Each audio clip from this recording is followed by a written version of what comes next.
Okay, continuing with implicit differentiation, I want to show you some examples. This one says find the slope and equation of the tangent line at the point 9/2, 2 for this function. Okay, now we know from up here that the derivative can be written as y over 3y squared minus x. Now, notice that I gave you both the x and y value. Now here's the catch. If the derivative, when you implicitly differentiate, your derivative is going to be given in terms of, many times in terms of both y and x. So unlike the previous examples where we could just find the slope of the tangent line by plugging in x, here I have to know both the x and the y value at the point. So fortunately, I've given you the point 9/2 and 2. So what I'm going to do is I'm going to plug in everywhere there's a y, I'll plug in 2, and everywhere there's an x, I'll plug in 9/2. So I'm going to get 2 over 3 times 2 squared minus 9/2. So that's going to be 2 over 12 minus 9/2, which is 2 over 15/2, which is 4/15. So 4/15 is the slope of the tangent line of this function at the point 9/2, 2. So now using the point slope form, I can go back to this point and say, well, y minus 2 for the y value equals the slope times x minus 9/2, and that's going to give me the equation of the tangent line. And then you can do a little bit of algebra here to clean this up a little bit, and actually you can write it in this form. So I'll leave you to do that part, but that's the equation of the tangent line for this function at the point 9/2, 2. Okay, now, I said function a minute ago. I don't know for sure that these are functions or not. I know definitely this one is not a function because it's a circle, but this one says find where the tangent line is vertical and or horizontal for this one. Well, let's find the derivative so I can get a formula for the slope of the tangent line. So if I take the derivative of this, I'd have to take the derivative of x minus 1 quantity squared plus the derivative of y minus 5 quantity squared, and then plus the derivative of 16. Well, I'm taking the derivative with respect to x, so when I do x minus 1 quantity squared, I have to say 2 times x minus 1, and then technically you're supposed to multiply by the derivative of x minus 1, but since that's 1, I don't have to do anything here. And now up here, when I take the derivative of this, I have 2 times y minus 5, and then I have to multiply by the derivative of y minus 5, which is actually y prime. Because I don't know what y minus 5 is, so I'm going to have, I do know the derivative of 5 is 0, but I don't know what the derivative of y is, so I have to denote it with y prime. Now, I can solve this for y prime simply by, let me show you here, if I finish that, I can move the 2 times x minus 1 to the other side,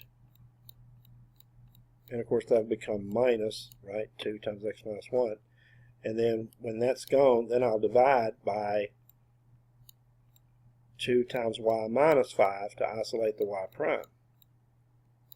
And then of course minus 2 over 2 just gives me a minus, so I have a minus times x minus 1 over y minus 5. So there's the derivative. Now, the tangent line is going to be vertical when the denominator is 0. So the tangent line is going to be vertical when y equals 5. Let's find the corresponding x values. Well, you can go up here and do that. If y is 5, then this term would disappear, and you would just get x minus 1 squared equals 16. And then you could solve that using the square root formula. X minus 1 will be plus or minus the square root of 16, which is 4. And then x would be 1 plus or minus 4. So 1 plus 4 is 5, 1 minus 4 is negative 3. So if y is 5, x could be 5. Or if y is 5, x could be negative 3. And so those are the points where this graph has a vertical tangent line. Now, to where it has a horizontal tangent line, you figure out where the numerator is 0. Well, the numerator is 0 when x is 1. So that would be x equals 1. And then to get the y values, you can go back up here, and if x is 1, plug 1 in here, then this is going to be 0, so that term's going to disappear. And you just solve the equation y minus 5 quantity squared equals 16. And so if you solve that, you get y minus 5 equals plus or minus 4. And so y would equal 5 plus or minus 4, which would be 9 or 1 for the y values. So that would be 1, 9, and 1, 1. And actually this is just going to be a circle. so actually this is a circle. And these two values here where you're going to get a vertical tangent line would be like right here. This would be like at negative 3, 5, the left side of the circle. And over here would be like the point 5, 5. And where you get a horizontal tangent line would be like up here, you'd have the point 1, 9. And then down here you'd have the point 1, 1. And so you'd have two vertical tangent lines on the left and right side and two horizontal tangent lines, one on the top and one on the bottom. Okay, this one's rather nasty, but I'll show it to you. I went ahead and rewrote the radical as xy to the 1/2, and I wrote 1 over x and 1 over y as x to the negative 1 and y to the negative 1. Okay, then I'm going to apply the differential operator to each term. So I have the derivative of xy to the 1/2 minus the derivative of x to the negative 1 plus the derivative of y to the negative 1 equal the derivative of 2. Well, to take the derivative of this, what you have to do is you're going to have to use the power rule, the general power rule. So you're going to have 1/2 times this to the negative 1/2. Now here's where it gets tricky. Then you got to multiply by the derivative of the inside. Well, the inside is a product, so I have to use the product rule. So what's the derivative of xy? Well, it's x times y prime plus y times 1, because the derivative of x is 1. Okay, now here, the derivative of x to the negative 1 is minus x to the negative 2, but since I have a minus here, it's going to be actually a minus and a minus, going to make it a plus x to the negative 2. And then the derivative of y to the negative 1 is going to be minus y to the negative 2, but then remember we don't know what y is, so we're going to have to multiply by the derivative of y on the outside. And then the derivative of 2 would be 0. Okay, so now let's see what I did here. Here I just went ahead and put the denominators back on bottom, and then gave you I got rid of the negative exponents. So this is move this to the bottom, and it's going to be 1 over 2 square root of xy times this, and this is 1 over x squared. This is 1 over y squared, and of course I have the y prime here and 0 here. Now, if you look at the denominators, I have 2. I have square root of xy, and I have x squared y squared. I'm going to get rid of my denominators by multiplying everything by the lowest common denominator, which would be this. Well, if I multiply this term by all of that, let's take it one at a time. If I multiply all of this by this term, then the 2's cancel and this square root cancels, but I still get x squared y squared. So I get x squared y squared times that sum, xy prime plus y. Now if I multiply this term by this, only the x squareds cancel, so I get 2y squared times the square root of xy.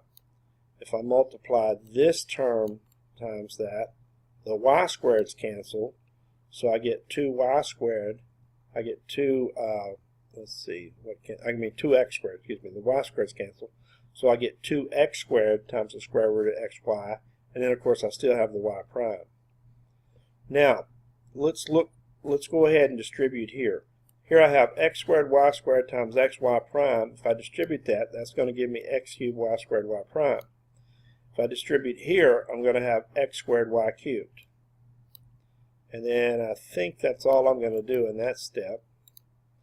Okay, now notice that let's look where I have the y prime. I have a y prime in this term, and I have a y prime in this term. So I'm going to keep these two terms on the left. So notice I kept those on the left. And then these two terms I don't have, so I'm going to move those to the other side. And they're going to change sign. Okay, let's see, that's a plus, right? Okay, so when I move this term to the left, it's going to be minus. When I move this term to the left, it's going to be minus. Now I can factor the y prime out of these two terms. So I have y prime equals, y prime times all of this equals what I had on the right, and then just divide by this stuff here in the parentheses on both sides to isolate y prime. Now, that was kind of nasty, but you know, if you want the derivative implicitly, that's how you would have to get it there. Okay, let me show you a couple of implicitly differentiated functions here. These are really not functions because they don't pass the vertical line test, but that's why I put functions in quotes. So here's an interesting one. Notice it has kind of this star-looking feature, and then it's got a linear piece going right down through the origin here. And then this is the one we just did. We found the derivative of this. And so basically, you know, remember, if you can actually get the x and y value of this point, then you could find the slope of this tangent line at this point from this result that we had up here for that one. Okay, and so that's pretty much it on implicit differentiation. And so now implicit differentiation actually leads us into another area called related rates, which we're going to talk about next.